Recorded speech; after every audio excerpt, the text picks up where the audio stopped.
ఓట్ల లెక్కింపునకు సమయం సమీపిస్తున్న కొద్దీ ఆంధ్రప్రదేశ్ ప్రజల్లో టెన్షన్ పెరిగిపోతోంది. ప్రధాన రాజకీయ పార్టీల తరపున పోస్టులు పెడుతూ వీడియోలు చేస్తూ వదులుతున్న వారి హడావుడి కూడా పెరిగిపోతోంది. ఎగ్జిట్ పోల్స్ ఫలితాలు కూడా వెలువడ్డాయి. ఎగ్జాక్ట్ పోల్స్ ఫలితాలు వెల్లడి కావాల్సింది. అంచనాలు, అభిప్రాయాల విషయంలో ఎలా ఉన్నా కౌంటింగ్ రోజున ఆ తర్వాత రాష్ట్రంలో పరిస్థితులు ఎలా ఉండబోతున్నాయన్నది కీలకంగా మారింది. రాష్ట్రంలో రాజకీయ వైషమ్యాలు ప్రజల మెదళ్లలోకి చొరబడ్డాయి. దీనికి తోడు గత 5 ఏళ్లుగా ప్రధాన రాజకీయ పార్టీల మద్దతుదారుల మధ్య దాడులు, ప్రతిదాడులు జరగడంతో పాటు ప్రభుత్వ పరంగా కక్ష సాధింపు చర్యలు పరాకాష్ఠకు చేరడంతో ఎన్నికల ఫలితాలను బట్టి గొడవలు జరిగే అవకాశం కనిపిస్తోంది. రాష్ట్రంలో శాంతి భద్రతలు అదుపు తప్పకుండా చర్యలు తీసుకోవాల్సిన బాధ్యత ఎన్నికల కమిషన్దే కాదు, రాష్ట్ర పోలీసులపై కూడా ఉంది. లోక్సభకు కూడా ఎన్నికలు జరిగినప్పటికీ ఆంధ్రప్రదేశ్ ప్రజలు మాత్రం శాసనసభ ఎన్నికల ఫలితాలు ఎలా ఉండబోతున్నాయన్న ఉత్సుకతతో ఉన్నారు.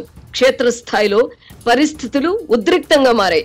అధికారంలో ఉన్న వైసీపీ మళ్లీ అధికారంలోకి వస్తే పరిస్థితి ఎలా ఉండబోతున్నది, కూటమి అధికారంలోకి వస్తే పరిస్థితి ఏమిటి అంటే ఫలితాలు ఎలా ఉన్నప్పటికీ గొడవలు జరిగే అవకాశాలు ఎక్కువగా కనిపిస్తున్నాయి.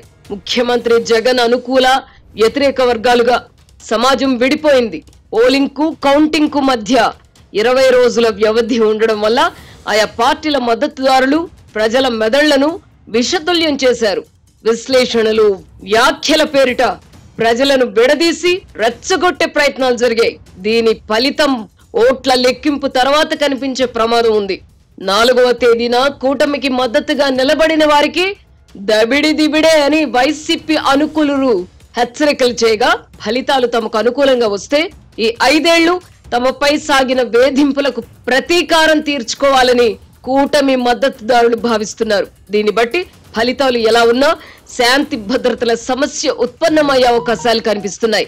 అదే జరిగితే ప్రస్తుతం ప్రజల్లో నెలకొన్న వైషమ్యాల స్థానంలో కక్షలు, కార్పణ్యాలు ప్రవేశిస్తాయి. రాష్ట్రం మొత్తం ఫ్యాక్షన్ జోన్ గా మారిపోయే ప్రమాదం ఉంది. ఇది ఆంధ్రప్రదేశ్ భవిష్యత్కు మంచిది కాదు. జగన్మోహన్ రెడ్డి, చంద్రబాబుకు మద్దతిస్తున్న వారు తమకు మంచి జరుగుతుందన్న ఉద్దేశంతో వారికి అండగా ఉన్నారు. అలాంటప్పుడు ఎవరు గెలిచినా మంచే జరగాలి, కానీ గొడవలు జరగడం వాంఛనీయం కాదు. రాజకీయ పార్టీల మద్దతుదారుల్లో ఆవేశకావేశాలు ఉన్నందున వారిని అదుపు చేయాల్సిన బాధ్యత పోలీసులపై ఉంది. ప్రభుత్వ యంత్రాంగం బాధ్యతతో మెలిగేలా చర్యలు తీసుకోవాల్సిన బాధ్యత ఎలక్షన్ కమిషన్ పై ఉంది. రాష్ట్రంలో నెలకొన్న పరిస్థితులను ఎన్నికల కమిషన్ గాని, పోలీసులు గాని ఆషామాషిగా తీసుకోకూడదు. చట్టం తన పని తాను చేయాలి, కానీ రాష్ట్రంలో ఆ పరిస్థితులు లేకుండా చేశారు. తాము ప్రజలకు జవాబుదారీ అన్న స్పృహ పోలీసుల్లో లేకుండా పోయింది. ఉన్నతాధికారులు పాలకుల పాదాల వద్ద మోకరిల్లుతున్నారు. ఈ కారణంగా ఎన్నికల కమిషన్ రాష్ట్రంపై ప్రత్యేక దృష్టి పెట్టాలి. 5 ఏళ్లుగా ఇష్టారాజ్యంగా వ్యవహరించిన అధికార పార్టీకి ఎన్నికల కమిషన్ తాజాగా తీసుకున్న నిర్ణయాలు రుచించడం లేదు. ఈ కారణంగానే ఎన్నికల కమిషన్ సూచనలకు అనుగుణంగా పనిచేస్తున్న అధికారులను జగన్ రెడ్డి రోత మీడియా టార్గెట్ చేసుకుంది. నిన్నటి వరకు విధి నిర్వహణలో పక్షపాతంగా వ్యవహరించిన అధికారులను తప్పుబట్టినప్పుడు ఇదే రోత మీడియా గుండెలు బాదుకుంది. అధికారులను నిందించడం తగదని సుద్దులు చెప్పే దుస్సాహసానికి పాల్పడ్డారు. ఇప్పుడు ఎన్నికల కమిషన్ ఆదేశాలను పాటించడమే మహాపాపం అంటున్నారు. నిన్నటి వరకు తాడేపల్లి పోలీస్ స్టేషన్ లో ప్రతిపక్షాల తరపున ఎవరైనా ఫిర్యాదు చేసినా పోలీసులు పట్టించుకునేవారు కాదు. ఇప్పుడు ముఖ్యమంత్రికి కళ్ళు చెవులుగా వ్యవహరించిన సజ్జల రామకృష్ణారెడ్డిపై కూడా కేసు నమోదు చేశారు. ఫిర్యాదుల్లో వాస్తవం ఉందా లేదా అన్నది తర్వాత తేలుతుంది. ఫిర్యాదు వస్తే కేసు నమోదు చేసుకునే పరిస్థితులు ఇప్పటి వరకు ఎలా లేకుండా పోయాయో వైసీపీ మద్దతుదారులు చెప్పాలి. రూల్ ఆఫ్ లా అమల్లో ఉండడానికి, ఉండకపోవడానికి తేడా ఇదే. కౌంటింగ్ సందర్భంగా గొడవలకు దిగడానికి కూడా వెనకాడని వాళ్ళు మాత్రమే తమకు ఏజెంట్లుగా ఉండాలని సజ్జల చెప్పడాన్ని బట్టి ఆ రోజు పరిస్థితి ఎలా ఉండబోతున్నదో అధికార యంత్రాంగం అంచనా వేసుకోవచ్చు. కయ్యానికి కాలు దువ్వడానికి సిద్ధంగా ఉండాలని సజ్జల వంటి వారు స్వయంగా పిలుపివ్వడం వల్ల శాంతి భద్రతల సమస్య తలెత్తే అవకాశం ఉంది. 5 ఏళ్లుగా అణచివేతకు గురైన తెలుగుదేశం, జనసేన కార్యకర్తలు, నాయకులు కూడా అవకాశం కోసం ఎదురు చూస్తున్నారు. ప్రతీకార దాడులకు పాల్పడే అవకాశం ఉంది. జగన్మోహన్ రెడ్డికి అనుకూలంగా ఫలితాలు వస్తే కౌంటింగ్ కేంద్రం లోపల బయట గొడవలు జరగవచ్చు. కూటమికి అనుకూలంగా ఫలితాలు వస్తే ధర్మాగ్రహం పేరిట కూటమి మద్దతుదారులు ప్రతీకార దాడులకు దిగవచ్చు. ముఖ్యమంత్రి జగన్ కు మద్దతుదారులుగా ఉంటున్న వారిలో కొందరు ఉన్మాదులుగా మారారు. ఎవరైనా జగన్ రెడ్డి కక్షలోకి వచ్చి 4-5 అడుగుల దూరంలో నిలబడి కళ్లల్లోకి కళ్ళు పెట్టి చూస్తే జగనన్న కోసం వాడు చచ్చిపోతాడు. Jagan is not a man but he's an emotion. ఆయనను చూస్తే పిచ్చి పట్టేస్తుంది. ఎస్, అతను ఒక ఎమోషన్, అతను ఒక శక్తి అని అదనపు advocate general Ponnavolu Sudhakar Reddy London లో చేసిన వ్యాఖ్యలు గమనార్హం. అదనపు అడ్వకేట్ జనరల్ స్థాయిలో ఉన్న వ్యక్తి నోటి నుంచి ఇలాంటి మాటలు వచ్చాయంటే జగన్ రెడ్డి మద్దతుదారుల మనస్తత్వం అర్థం చేసుకోవచ్చు. ఎన్నికల ఫలితాలు ప్రతికూలంగా వస్తే ఈ బాపతుగాళ్లు ఎలా వ్యవహరిస్తారో కూడా ఊహించుకోవచ్చు. తస్మాత్ జాగ్రత్త.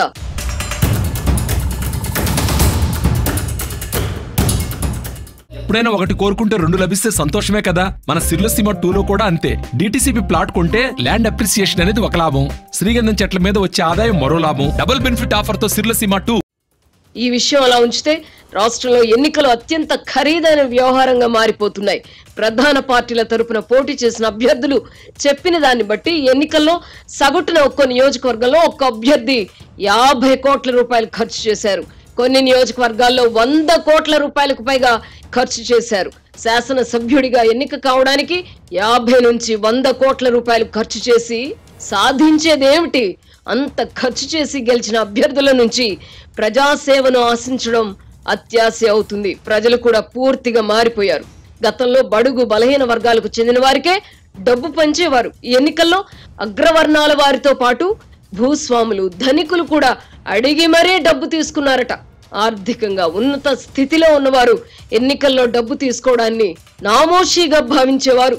ఇప్పుడు వారు కూడా అది తమ హక్కుగా భావిస్తున్నారట. ఒక నియోజకవర్గంలో 2.5 లక్షల మంది ఓటర్లు ఉంటే అందులో సగం మందికి మాత్రమే గతంలో డబ్బు పంచేవారు. ఈ ఎన్నికల్లో మాత్రం మెజారిటీ నియోజకవర్గాల్లో మొత్తం ఓటర్లందరికీ డబ్బులు పంచారు. కొన్ని నియోజకవర్గాల్లో పంపకాలకే 60 కోట్ల రూపాయలకు పైగా ఖర్చయిందని అభ్యర్థులు లబోదిబోం అంటున్నారు. పెద్ద పెద్ద భవనాల్లో నివసిస్తున్న వారు కూడా పక్క వారికి ఎక్కువ ఇచ్చి తమకు తక్కువ ఇచ్చారేంటి అని నిలదీస్తున్నారట. ఈ లెక్కన వచ్చే ఎన్నికల నాటికి ఆంధ్రప్రదేశ్ లో ఒక్కో నియోజకవర్గంలో ఒక్కో అభ్యర్థి 100 కోట్ల రూపాయల వరకు ఖర్చు చేయాల్సిన పరిస్థితి దాపురిస్తుంది. అంటే 2 ప్రధాన పక్షాలు బరిలో ఉంటే 17,500 చొప్పున మొత్తం 30,000 కోట్ల రూపాయలకు పైగా ఖర్చు చేయాల్సి ఉంటుంది. ఇంత భారీ మొత్తంలో ఖర్చు పెట్టాల్సిన పరిస్థితి రాజకీయ పార్టీలకు కూడా శిరోభారం అవుతుంది. ప్రస్తుతం రాజకీయ పార్టీలు పులి మీద స్వారీ చేస్తున్నాయి. ఎన్నికల్లో ధన ప్రవాహాన్ని అరికట్టే స్థితిలో ఎన్నికల కమిషన్ లేదు. పోలీసులతో పాటు పోలింగ్ సిబ్బందికి కూడా ప్రధాన రాజకీయ పార్టీల అభ్యర్థులు లంచాలిచ్చుకోవాల్సిన దుస్థితి. ఈ నేపథ్యంలో ప్రజలకు సేవ చేయాలన్న చిత్తశుద్ధి కలవారు ఎన్నికల్లో పోటీ చేయడం సాధ్యమా? శాసన సభ్యులు దోపిడీకి తెరలేపారని నిందించే హక్కు ప్రజలకు ఉంటుందా? ఓటు వేయడానికి చేయి చూస్తున్న వారికి ప్రశ్నించే హక్కు గాని, నిలదీసే అర్హత గాని ఉంటుందా? 1000 కోట్లు ఖర్చు చేసి అధికారంలోకి వచ్చే పార్టీలు నిప్పులా ఉండాలని ఆశించడం తప్పు కాదా? ఏ రాజకీయ పార్టీ అధినేత కూడా తమ సొంత ఆస్తులు కరిగించి ఖర్చు చేయరు కదా. వ్యాపారులు, పారిశ్రామికవేత్తల నుంచి విరాళాలు సేకరిస్తారు. అందుకు బదులుగా అధికారంలోకి వచ్చాక వారికి మేళ్లు చేయాలి. ఇదొక విష వలయం. ఓటర్లకు వేలల్లో దక్కుతుండగా విరాళాలు ముట్టజెప్పే వారితో పాటు కొంతమంది నాయకుల చేతుల్లోకి సంపద పోతుంది. వ్యాపారులు, పారిశ్రామికవేత్తలు, రాజకీయ నేతలకు ఇదొక పెట్టుబడి. ఎన్నికల్లో పెట్టుబడి పెట్టి అధికారంలోకి వచ్చాక లాభాల పంట పండించుకుంటారు. ప్రజలకు ఎన్నికలప్పుడు ఎంతో కొంత డబ్బు ముడుతోంది. ఇలా పాపం తలా పిడికెడు. ఈ వ్యవస్థను మార్చుకోవాల్సిన అవసరం ఉందా లేదా అన్నది సమాజమే ఆలోచించుకోవాలి. ఎన్నికల ఖర్చు 1000 కోట్ల నుంచి లక్షల కోట్లకు చేరడానికి ఎంతో కాలం పట్టకపోవచ్చు. మన దేశంలో ఎన్నికల ఖర్చు అగ్రరాజ్యం అమెరికాలో ఎన్నికల ఖర్చును ఇప్పటికే అధిగమించింది. డబ్బు పంచనిదే ఓటు వేయడానికి వచ్చేది లేదు అనే స్థాయికి ప్రజలు వచ్చేశారు. వారిని ఆ స్థాయికి దిగజార్చారు. పోలింగ్ ను సజావుగా జరిపించడానికై పోలీసులు, పోలింగ్ అధికారులకు కూడా లంచాలు ఇవ్వాల్సిన పరిస్థితి తెచ్చుకున్నది కూడా రాజకీయ పార్టీలే. ఈ విషవలయం నుంచి దేశం బయటపడని పక్షంలో అభివృద్ధి అనేది నినాదాలకే పరిమితమవుతుంది. సంపన్నులు మరింత సంపన్నులు అవుతారు. వారు చెల్లించే పన్నులతో ప్రజలకు తాయిలాలు పంచుతూ రాజకీయ నాయకులు అపరదాన కర్ణులుగా బిల్డప్పించుకుంటారు. మన ప్రజాస్వామ్యం మేడి పండులా మారిపోవడం విషాదం. పెరుగుట విరుగుట కొరకే అని అంటారు. ఈ విషాదం నుంచి దేశం ఏదో ఒక రోజు బయటపడుతుందని, బయటపడాలని కోరుకుందాం.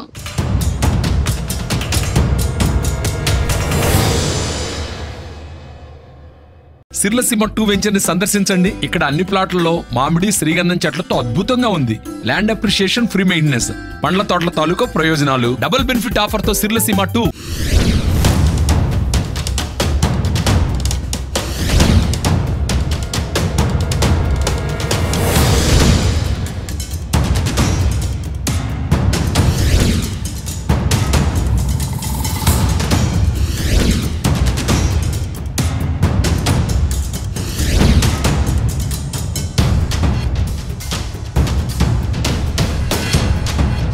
పదేళ్ల పాటు ఉమ్మడి రాజధానిగా ఉన్న హైదరాబాద్ ఇవాళ్టి నుంచి తెలంగాణ సొంతం.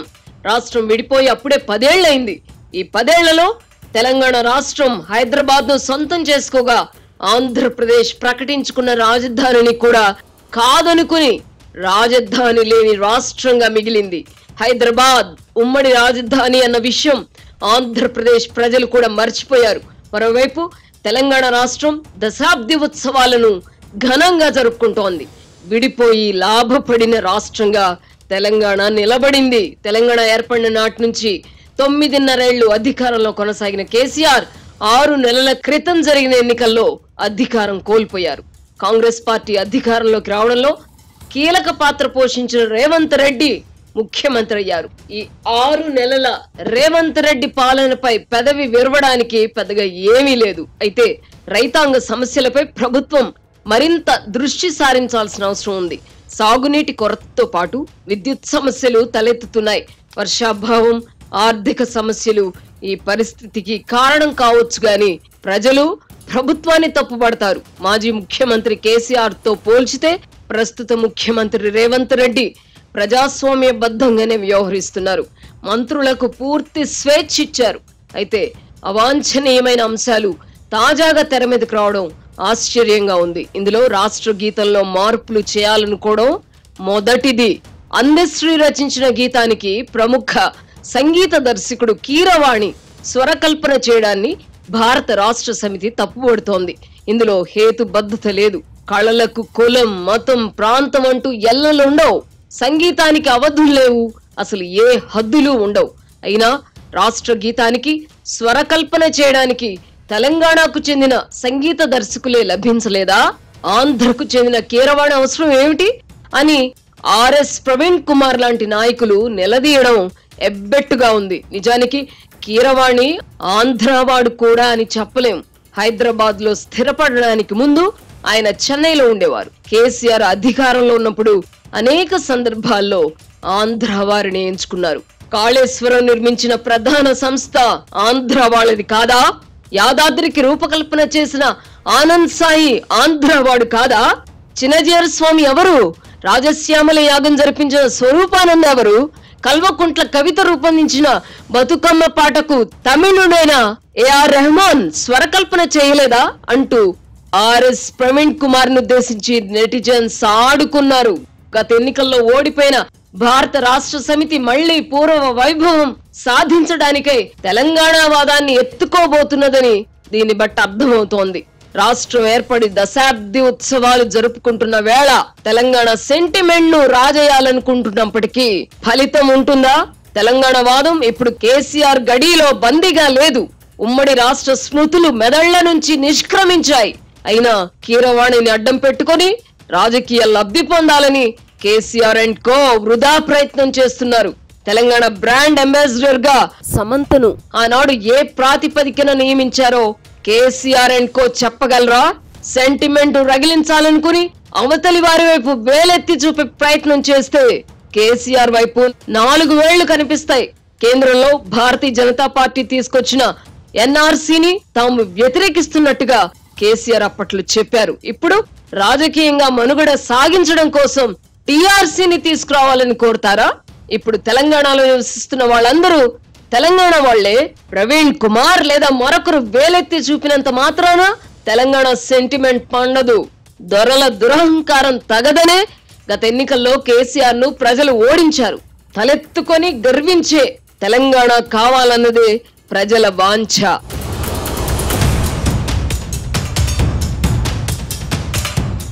ఎప్పుడైనా ఒకటి కోరుకుంటే రెండు లభిస్తే సంతోషమే కదా. మన సిర్లసీమ 2లో కూడా అంతే. డిటిసిపి ప్లాట్ కొంటే ల్యాండ్ అప్రిసియేషన్ అనేది ఒక లాభం, శ్రీగంధం చెట్ల మీద వచ్చే ఆదాయం మరో లాభం. డబుల్ బెనిఫిట్ ఆఫర్ తో సిర్లసీమ 2. అయితే రేవంత్ రెడ్డి ప్రభుత్వం మరో అవాంఛనీయమైన అంశాన్ని చేపట్టింది. తెలంగాణ ప్రభుత్వ చిహ్నంలో మార్పులు చేయాలని రేవంత్ రెడ్డి ఎందుకు భావిస్తున్నారో తెలియదు. కొంతమంది మినహా ప్రజలెవరూ ఈ మార్పు కోరుకోవడం లేదు. గత ఎన్నికల్లో ఈ అంశం చర్చకు కూడా రాలేదు. గత ప్రభుత్వ నిర్ణయాలను సమీక్షించడం వేరు, తిరగదోడడం వేరు. ప్రభుత్వ చిహ్నం వంటివి మార్చాలనుకోవడం వల్ల ప్రజలకు ప్రయోజనం కలగకపోగా ప్రభుత్వాలకు చికాకులు ఎదురవుతాయి. ఇప్పుడు రేవంత్ రెడ్డి ప్రభుత్వం కొన్ని మార్పులు చేస్తే భవిష్యత్తులో వచ్చే ప్రభుత్వం మరికొన్ని మార్పులు చేయవచ్చు. ఈ ధోరణి వల్ల తెలంగాణ చిహ్నం ఎలా ఉంటుందో కూడా ప్రజలు గుర్తుపెట్టుకోలేని పరిస్థితి వస్తుంది. తెలంగాణ ప్రభుత్వ చిహ్నాన్ని మార్చడానికి ప్రభుత్వ మార్పిడి జరగలేదు. ఈ చిహ్నాన్ని మార్చినంత మాత్రాన తెలంగాణ చరిత్ర నుంచి కేసీఆర్ పేరును తుడిచివేయలేరు. తెలంగాణ చరిత్రలో ఆయన స్థానం ఆయనకే ఉంటుంది. ప్రభుత్వం నుంచి ప్రజలు ఆశించేది వేరుగా ఉన్నప్పుడు ఇలాంటి అల్ప విషయాలకు ప్రాధాన్యత ఇస్తే రేవంత్ రెడ్డి ప్రభుత్వానికే ఇబ్బందులు ఎదురవుతాయి. ఇలాంటి చర్యలను ప్రజలు హర్షించరు. ఆంధ్రప్రదేశ్ లో జగన్ ప్రభుత్వం ప్రజా వేదికను కోల్చడాన్ని, రాజధాని లేకుండా చేయడాన్ని ప్రజలు హర్షించలేదు. చిహ్నాలు మార్చడం వంటి చర్యల వల్ల గత ఎన్నికల్లో చతికిలబడిన భారత రాష్ట్ర సమితికి జవసత్వాలు కల్పించిన వారు అవుతారు. ప్రభుత్వాన్ని ఇరకాటంలో పెట్టే అవకాశం కోసం కేసీఆర్ సహజంగానే ఎదురు చూస్తారు. కేసీఆర్ ప్రభుత్వం రూపొందించిన చిహ్నంలో ఉన్న చార్మినార్ ను కూడా మార్చాలనుకోవడం ఎందుకో తెలీదు. నిన్న మొన్నటి వరకు హైదరాబాద్ చిహ్నంగా చార్మినార్ నే చెప్పుకున్నాం. రాష్ట్రానికి వచ్చిన అతిథులకు చార్మినార్ రూపంలో ఉన్న జ్ఞాపికలను ఇచ్చేవాళ్లం. ఈ నేపథ్యంలో అనవసర అవాంఛనీయ అంశాలను కెలుక్కొని తనపై ప్రత్యర్థి రాజకీయ దాడి చేయడానికై అస్త్రాలు సమకూర్చడమా లేదా అన్నది రేవంత్ రెడ్డి తేల్చుకోవాలి.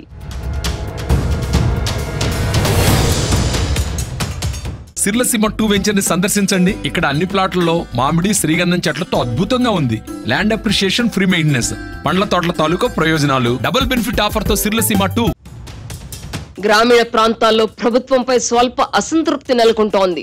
ముఖ్యమంత్రి రేవంత్ రెడ్డి ఆ విషయం గ్రహించి ప్రజల్లో అసంతృప్తి తలెత్తకుండా మొగ్గలోనే అరికట్టడానికి చర్యలు తీసుకోవాలి. లేని పక్షంలో ప్రజాభిమానం ప్రజాగ్రహంగా మారడానికి ఎంతో సమయం పట్టదు. కేసీఆర్ కు ఎదురైన అనుభవం సజీవ సాక్ష్యంగా ఉండనే ఉంది.